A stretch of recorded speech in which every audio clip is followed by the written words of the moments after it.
Hi, I'm Dawn Marie Solis. Try that Who again. am I? I'm somebody. What? It's Monday. Hi, I'm Dawn Marie Solis, and I'm with Neuro Awesome Life.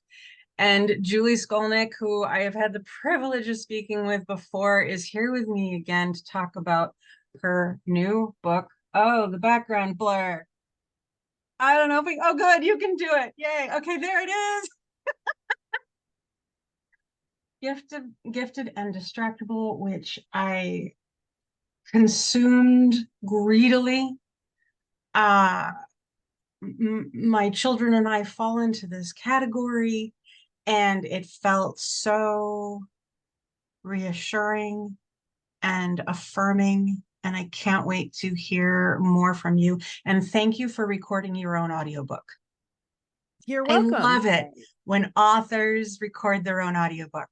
I I love hope you it. laughed. I hope you laughed at the morning routine thing that I did. We won't give it away, but Yeah, so buy the physical copy if you're able, get the audiobook if you're able, because both are very, very worth it.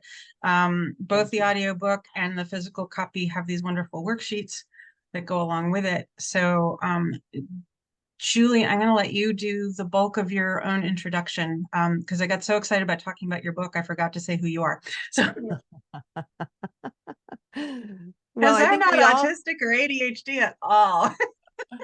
Well, I think we all know I'm the author of Gifted and Distractible: Understanding, Supporting, and Advocating for Your Twice Exceptional Child. That is my book, and it's written for parents and teachers, and even 2E adults and clinicians or service providers.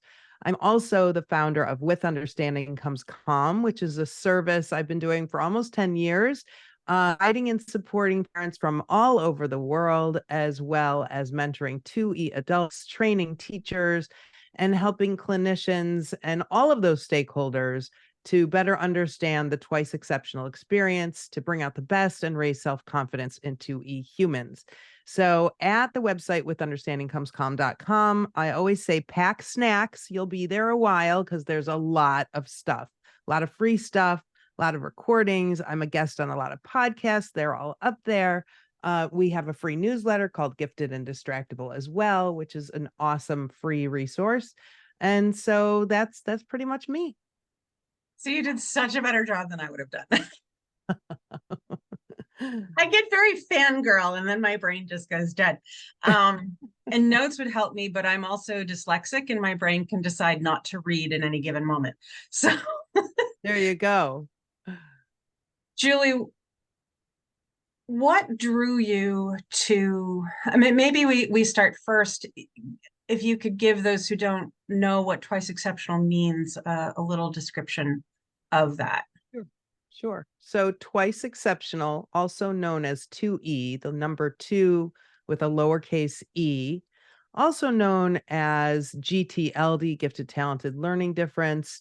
The bigger, broader umbrella is neurodiversity. It definitely falls within neurodiversity. And it's somebody who's identified as gifted with a learning difference or learning differences. So it can be anything from ADHD to autism, dysgraphia, processing speed, executive functioning, social skills challenges, working memory, auditory processing, all the things that are these conditions that are well researched and really well understood. Lots of service providers, and I find actually, Dawn Marie, that the gifted part is less understood than the other exceptionalities, quite frankly.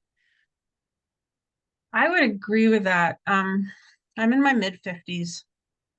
My experience coming up through school was that teachers and peers alike were uh, not interested in my intelligence or my abilities. I didn't know quite how to participate. Um, you know, being an autistic person, if you tell me raise your hand if you know the answer, right? I always had my hand in the air, and then I was told I had my hand in the air too much and I didn't understand, right? I was told, Dawn Marie, you've answered all the questions. And even as an adult, right? If you tell me in a business meeting, we want your ideas, other people will turn in one or two and I will turn in 99. I didn't have time to write down all my ideas. I thought you wanted my ideas, right? So when the gifted comes with maybe some social differences or some learning differences,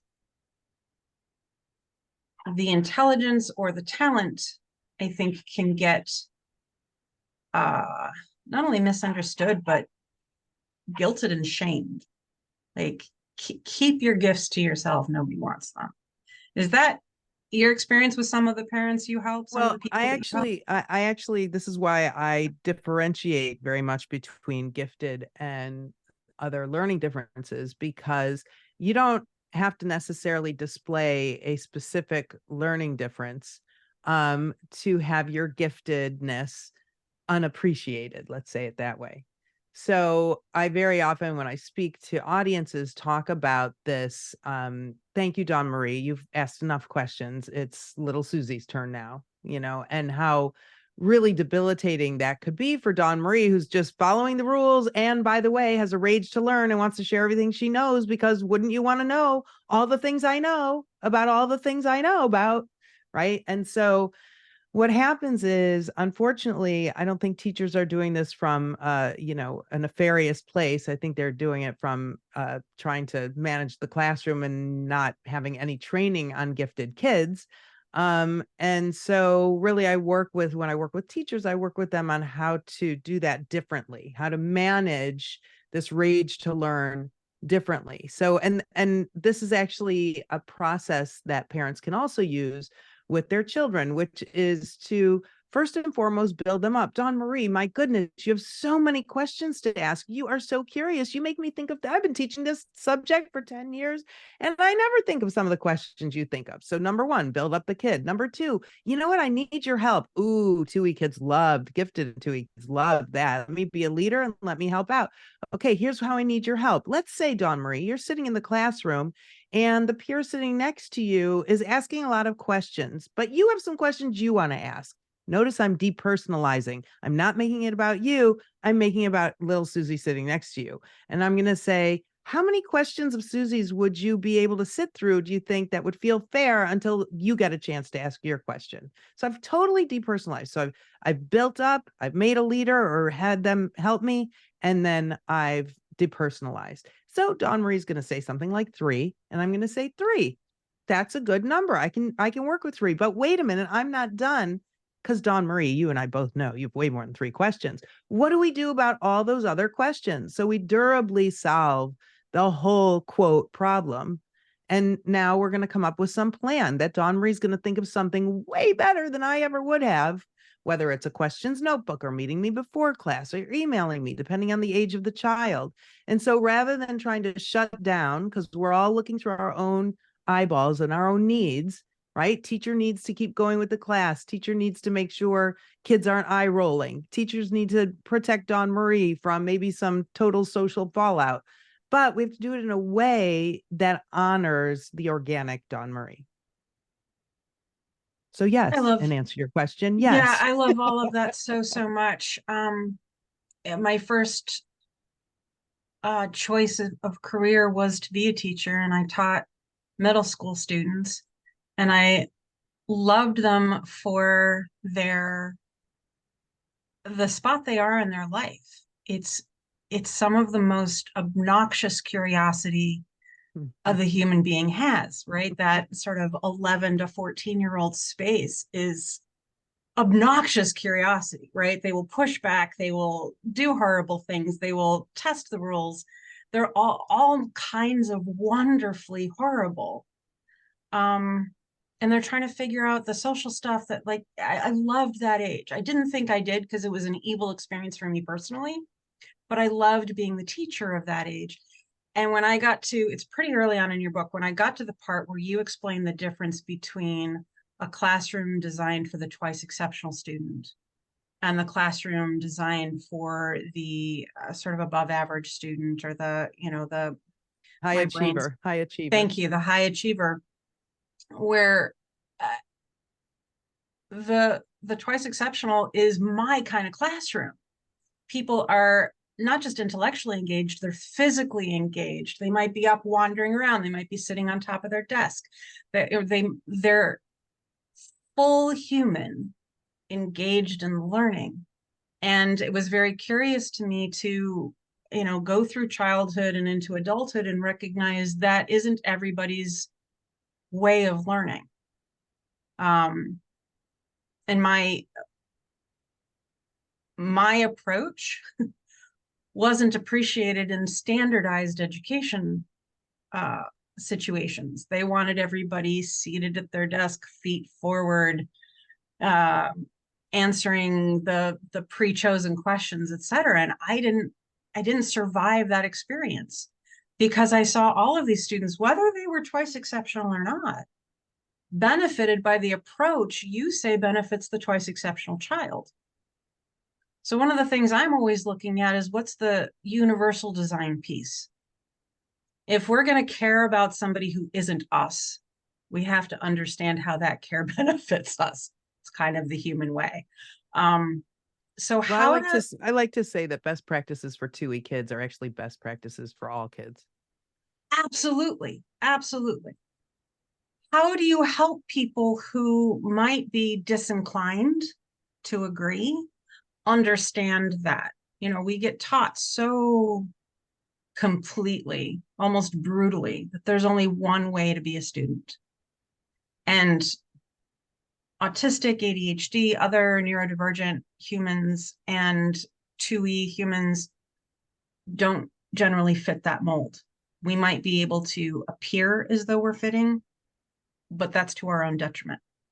So how do you help people care and want to consider a different way of doing this stuff? Well, the question that I ask is, if what you tried yesterday didn't work and you're trying it today and it doesn't work, why are you going to try it tomorrow? Like, if it didn't work yesterday and it didn't work today, guaranteed not going to work tomorrow. So therein lies a motivation to do something different. And the problem is people don't know how to do something different.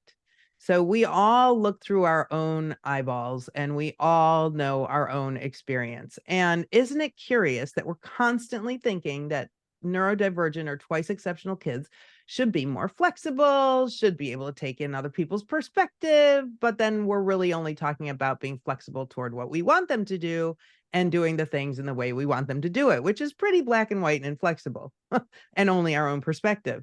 So you have the greatest problem solver in front of you in a 2E kid. You set up the problem sort of in the way we just talked about. Here's what's not working for me without judgment. Tell me what's going on and why this is hard for you, or anything you might know that might help me understand your perspective. Now, let me tell you my perspective. Let me explain to you why I need this done. Maybe not in this way. I thought I needed it in this way, but maybe not in this way. And now let's work together to brainstorm how we can solve this problem using what I know about you and you know about me. That is really Ross Green's collaborative and proactive solution strategy, CPS. Ross Green is livesinthebalance.org, really great resource. But that is a really great way to solve problems with anybody. If I'm working with my 2E adults, if I'm working with parents of 2E kids, if I'm working with teachers, that is just a beautiful, holistic way to address something. And what happens is those of us at a certain age, we're parented in a certain way because it was during a certain time. And we're no longer in that time. And so we only know how we were parented or how we were taught or what the expectations were. And so we really have to realize that I don't care if your kid is 2 years old, do this.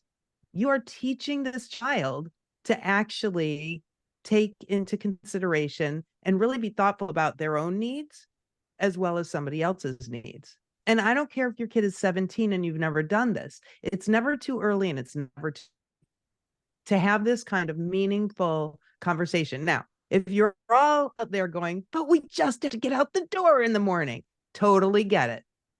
But wouldn't you rather have some time to work through this than to have this stress every day for the rest of your life. And I don't care what part of your life you're in.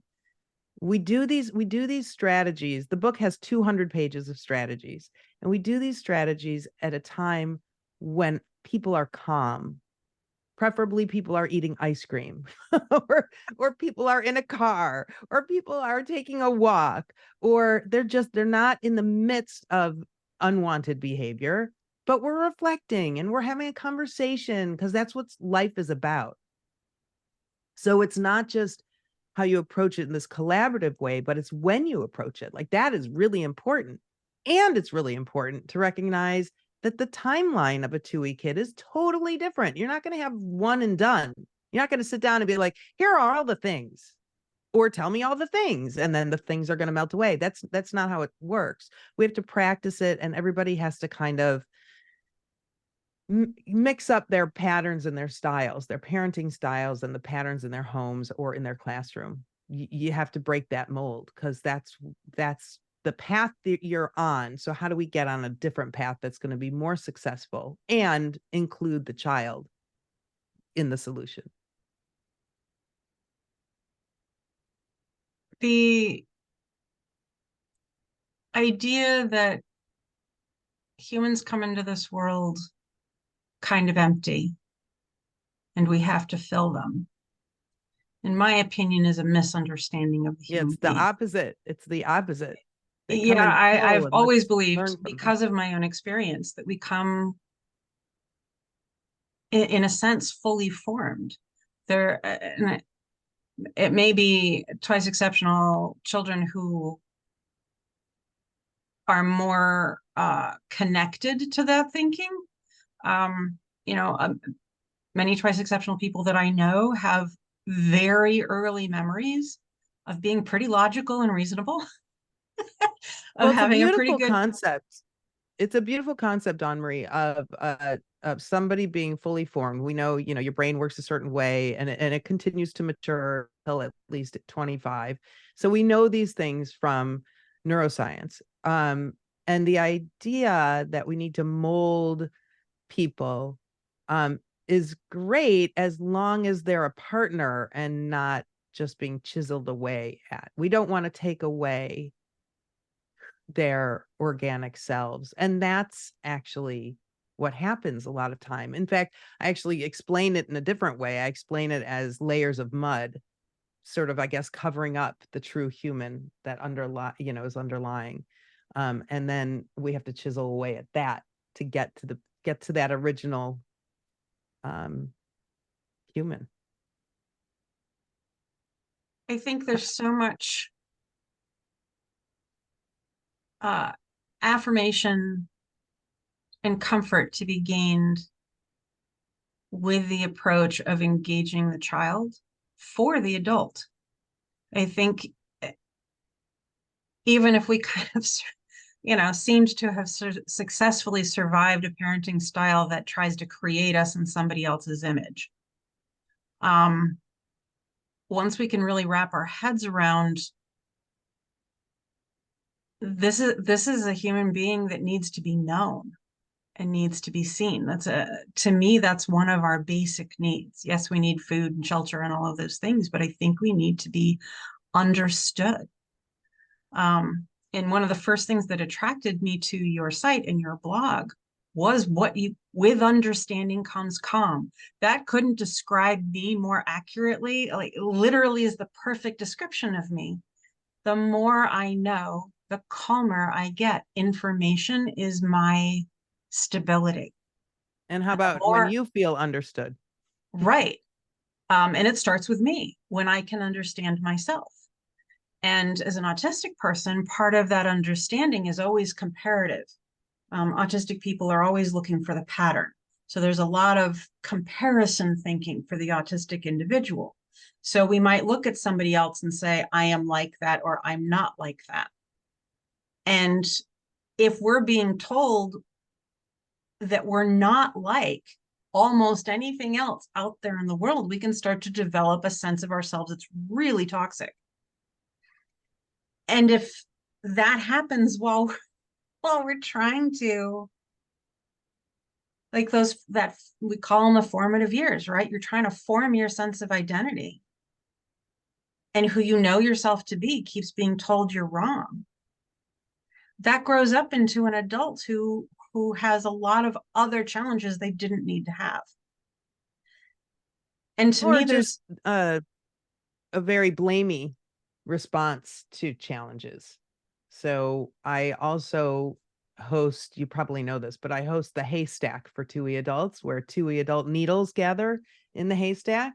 And it's really awesome. But you see the challenge of a lifetime of masking, like, which can be an adaptive way of approaching certain things at certain times, as long as you're not hiding your whole self, as long as you did a cost benefit analysis and decided, okay, I'll do 10 minutes of small talk at a party because I need to get to know people. But that's all I'm tolerating is 10 minutes, then that's really knowing yourself, and that's okay. And masking for those 10 minutes that you've decided intentionally, in which case it's not really masking because you're doing what you decided to do.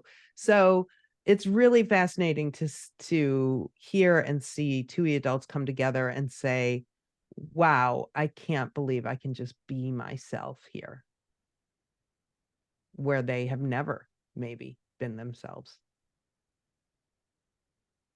So that 2E kid grows up to the 2E adult, and also the 2E parent. And when that happens, sometimes a pattern we see in parents is that they are projecting. They feel like, oh my God, I can't believe my kid said or did or brought that thing to school. And oh my God, I have to stop. I see the train coming down the tracks. And it's like trauma, like reliving your own, and not letting the child sort of own who they are. if we had a sense of belonging for all human beings. I resist the idea of inclusion. To me, to include means, like, if I'm going to include you, Julie, I own the space and I might make a little bit of room for you. I may do that with joy. I may not do that with joy. But you don't actually belong there and you're going to feel it. Right? Even if I've got a big old smile on my face and I scooch over on the bench, it wasn't your space to begin with. And I think part of the way we go wrong in talking about how to engage with and truly benefit all types of children and adults is that we keep talking about it from the inclusion space. There's a standard you should be. And if you're part of the shoulds, you have to make space for the should nots. And the should nots should do everything in their power to approximate should as much as possible.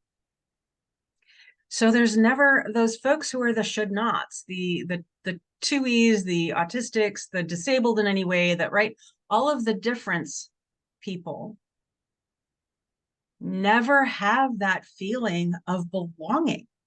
Like, oh, I'm supposed to be here. This is my space. And that does something really, really unfortunate to an individual's sense of self. Whether we're talking about race, whether we're talking about neurodivergence, no matter what we're talking about, a marginalized community in the inclusion space continues to be and feel that marginalization. So it's interesting because there's a tension in the gifted world. The best practice is actually for a self-contained gifted program. So gifted kids need to be with gifted kids. I don't care if you're gifted in ADHD, you're gifted in autistic, you're gifted and processing speed challenges, but giftedness is, and we started here, giftedness is unto itself a very specific way of approaching and living in the world. And so even best practices dictate within a self-contained gifted program to differentiate for different levels of giftedness. They can be so different. Gifted, highly gifted, profoundly gifted. So I don't really, I guess what's the factor that you want people to be grouped by, because I don't want to leave out any race or economic status. We know giftedness appears at the same rate in all cultures, races, economic status. So to me, because my path is always and only 2E, I want everybody together who, who has that existential consideration, the asynchrony, the intensity and beauty of overexcitabilities. It's really important that those people are able to be together. I'm not really sure how I guess I'd have to hear more about what you're talking about regarding inclusion and the So to challenge that you're me, having. the inclusion category is the antithesis of what you just described. Inclusion says everybody's got to be in together or we're not being inclusive. To me, belonging says every individual has their way of learning and their way of being in the world, and that is completely valid. Let's figure out how to do the best for each individual without creating hierarchy and illusions of better than. Mhm. So, probably most of us can remember at some point in school there being a social problem with being part of a gifted classroom or part of an accelerated classroom, or on the other side, a problem with being part of a classroom that's adjusted for a slower learning speed or a learning difference. That's always seen as, no matter Stigma. what end of the scale you're on, the grouping of folks is always presented as we're not part of each other and we don't belong together. And I think inclusion has tried to solve that problem by putting everybody together, but that's not working either, because then almost everybody's learning experience comes down a notch. There are certainly some benefits. We have to get to know each other, but there might be other ways of doing that than a consistent, homogenized learning environment. So for me, yeah, 2E kids need to be together. Kids who have a little bit slower pace need to be together so that their needs are best supported, no matter who you are. But if we're doing that for each child, regardless, like, oh, you're a kinetic learner, we have kinetic math for you. Yeah. You're a Well, please you're nobody talking talk to me about while I'm, go ahead. you're talking about differentiation, which is important because all 2E kids, a gifted child who is dyslexic and a gifted child who is not, they have very different needs. They Right. do need depth. They do need the depth and the breadth and the relatability and the meaning and the connection to the world, more so than a neurotypical child may need. But they can't all be together all the time, Right. because there are definitely, it's like when 2E schools say that, yeah, we take 2E kids. And I'm like, well, what does that mean? How do you address all the different E's? Right. And so, yeah. So it's, I mean, the bottom line really is what you're talking about, Dawn Marie, is seeing each child individually, to see the Each child child who's in front of individually. you, to Yeah. see the child in front of you and their strengths and their struggles, but to use their strengths above all to scaffold and as a portal to hold up their strengths, their struggles. So we use strengths, the strength-based approach, the talent-based approach, to address struggles in gifted and twice exceptional kids. And so if you're looking, I think what you're frustrated by is somebody being defined by their, let's say, deficit or their challenge. Absolutely. And I have folks that get very angry with me for that. And I get it. When things are hard, they're hard. And they are. Um, but if all anyone focuses on for me what I can't do, that's what I learn. I learn what I can't do. Yeah. where if people can look at me and say, okay, let's find out what you can do, and how does what you can do support what's harder for you or what you can't do, or how do we get help for what's harder for you or what you can't do? And we do that for every child. To me, people will say to somebody who's twice exceptional, but you have at least the 1E part, right? You're gifted in some way, you're going to be fine. That's actually not true. There's statistics about people who like graduate at the top of their class and stuff like that, that adult life can be actually exceptionally hard for them, depending on what was and was not supported as they came up through childhood. They might be really good at school. It doesn't mean they're going to be really good at life. And are we looking at each individual and seeing what that individual needs? And it's one of the reasons why I love not only this book that you've written, but all of the work that I'm familiar with from you, is that you seem to really be able to narrow in on what individual children may need. And you keep that at the forefront. You give a number of different examples of, just like you just said, the dyslexic 2E child is going to have different needs and gifts than a different person, somebody who's autistic and not dyslexic, or somebody who's ADHD and not autistic, right? They're all going to have different needs. And when we can just really enjoy that, that makes the human race a beautiful and wonderful ball of potential instead I of think a whole bunch of problems. Yeah, I think the frustration is the sit and face forward and raise your hand. And by the way, that kid who was valedictorian that you were describing may or may not be gifted. Right. Maybe a high achiever who raises their hand and turns in their work and is organized, which is definitely not the majority of gifted kids. Yes. Some of us learn to be very, very compliant, and some of us rebel. And I really wanted to be the rebellious kid. I desperately wanted to be the rebellious kid. I saw them as standing up for themselves, but I don't know that they felt that way because they were constantly in trouble. And some rebel outwardly and some rebel inwardly that fly under the radar. And those to me are really even more concerning. So, how do we go from seeing,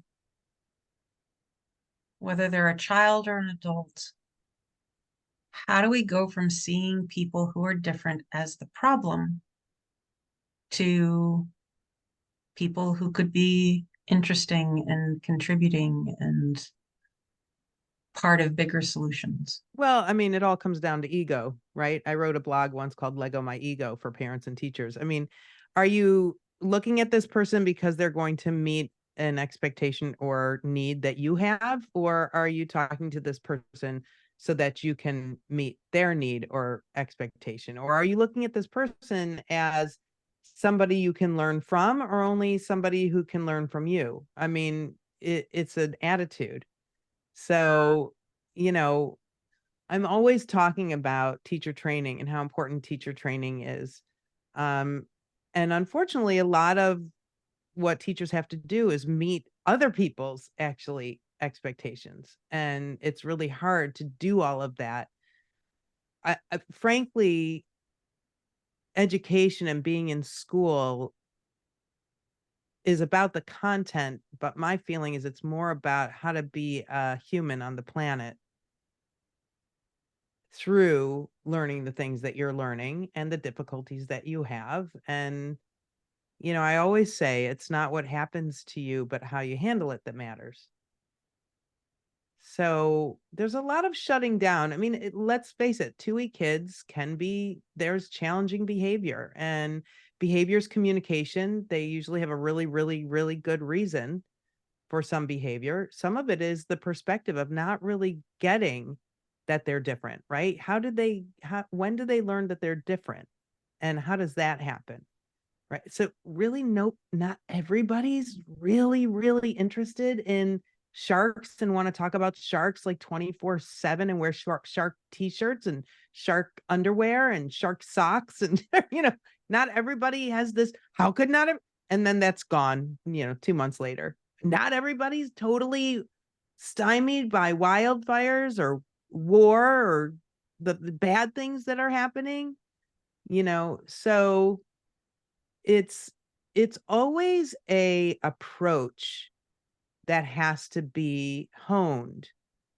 And also, the teacher or the parent is human and doesn't always have the best day and doesn't always have the best patience. And guess what? What I tell my clients when that happens is, take your fist and do a fist pump. Yes. Why? Because now you get to role model how humans make mistakes and how we make it up to people. So it all really, Dawn Marie, I have to tell you, and I say this at the end of the book. So spoiler alert, it all comes down to self-love. If you are okay with you, then you're okay being in an awkward or challenging situation, whether it has to do with you and another adult, whether it has to do with you and a child. And as the child, same deal. If you can laugh at yourself, I love laughing at myself. I was just presenting at a gifted conference. This was hysterical. And I put on one of my slides a QR code so people could get the handout. And everybody, like, it was there was like 150 people in the room. They're all trying to they're coming forward. They're all, and like, I'm spending all this time with this stupid QR code on the screen and then my next slide was actually the handout that they could have just taken a picture of the handout. And I thought that was so awesome that happened, because I was able to laugh at myself and say, see, sometimes silly things happen. And that was a human moment. How funny that you all were like with your phones trying to figure out how to take a picture of the QR code. Then boop, there was the slide, and I could have gotten really flustered. I could have been really pissed. I could have been like mad at myself, and it could have totally sabotaged the rest of my talk. But I thought it was hysterical. I made a joke about it. Everybody laughed and we went on, That's and that's awesome. life. That's life. Yeah. We all get in Standardization. our own ways. We all get in our own ways. We all do. Yeah, absolutely. Um, And it's we my part. forget also what matters, right? Like, okay, my preschooler is going to be 5 minutes late. Is that really worth this huge meltdown I'm having? Or I'm going to be 10 minutes late, but if I scream at my kid the whole time, wow, have I sabotaged my relationship? What's my priority? Sometimes we forget. We get into this mode, we get into this pattern, we get into this, false priorities. And by the way, those priorities can be really important sometimes. Maybe when your kid is late, they have a really hard time transitioning. Maybe when you were late to work last week and your boss said something to you, those are real concerns, but you dealing with them in the moment in an intense way, which is, let's face it, kind of the 2E person's way of handling things, is not helping anybody. And then the executive functioning challenge gets in the way and we forget to handle it when we're not in the middle of it. And that is really the problem. We have to handle these things on either side of the rage bell curve, anticipatorily or in hindsight, but not during the meltdown or the quote crisis. I think that's beautiful advice going in both directions. So if you're an administrator and you have some kids who seem to be late all the time, there are penalties for that. There are actual legal penalties for that for the parents and the children, right? If they're late all the time. But if somebody's late all the time, there's a reason. And if we're not investigating the reason in an effort to be helpful, Giving the but benefit of the doubt is what you're talking about. not Very only the important. benefit of the doubt, but some of us are never going to be on time no matter what we do. I don't care what you threaten us with. There's something about our brains that will always go some one direction or the other of the target. But you see what you just said? No matter what you threaten me with. That is a typical approach. Let me use fear, carrot or stick, Right. to let me use some external motivation as opposed to teaching a skill. So if you're going to be late and I'm working with you, I'm going to say, what's your goal? What's your target time to leave or whatever? We're going to work backwards and list all the things that you want to do and have to do during that period of time, whether it's to go to bed at night or it's to get somewhere in the morning or whatever it is. And we're going to like practice. I had a client once who did this with their little boy, and the little boy was like, okay, 10 seconds to clean my glasses. Well, he was probably right. The actual cleaning was 10 seconds, but we have to find the cloth. We have to put the cloth away, right? He hadn't thought about that. So we like walked through the whole process. And I would look at it that way because I want to teach you a skill. I don't want to make you do something for me. I want you to do something because you know how to do it. Yes, and that's exactly what I was trying to get at. So thank you. Whether somebody's a child or an adult, if what's going on in their life isn't benefiting them, they're not doing that to be a jerk. Just not, right? If I'm going to get fired because I keep showing up late and I keep showing up late, I'm not just being a jerk. There's something getting in my way. And I may need my manager or my boss or whomever to say, hey, something seems to be getting in your way. Is there something I can do to help? The carrot or stick method, especially for some of us who might be either rejection sensitive or demand avoidant, and those are whole other conversation topics, but even a carrot can feel punitive and threatening, right? Here, if you do this thing, this good thing will happen. For some of us, our brain takes as dangerous. Yeah. But if we're just talking about how can I help you be the best version of you, that's a whole different world. And that's what I see coming through your blogs, your book, the efforts that I'm aware of that you make. Is you're not trying to create a world where everybody complies to a standard a bunch of people invented a long time ago. Well, I raised 3 2E kids, so I have a lot of practice. Yeah, definitely strength-based, definitely collaborative. We need to wrap up. Is there anything you would like to say about your book that you hope people will really gain? You know, we've talked about some of the more obvious things, but you know, whether or not somebody identifies as twice exceptional, whether or not they think they have twice exceptional people in their life, what do people need to know so that they're going to reach out and read this book? I think it's very important that parents and teachers and bosses and everybody does. Thank you. Thank you. Well, it is divided into 3 parts, and it mirrors my cycle for success. So the first part is a deep dive into what does it mean to be gifted and 2E. And the second part, like I said, 200 pages of strategies. It follows I have an acronym that I use. Everything I use, I try to role model what I teach, and I teach what I role model. So, ways to remember things. So there are 6 categories of strategies that follow acronym PRAISE. They stand for personal connection. How do we make a personal connection with this kid who's maybe driving us a little bananas, right? How do we make that deep personal connection when we don't really relate this kid is interested in? How do we make this personal connection, and how do we make them feel connected? So there are several strategies for that, for home, for school.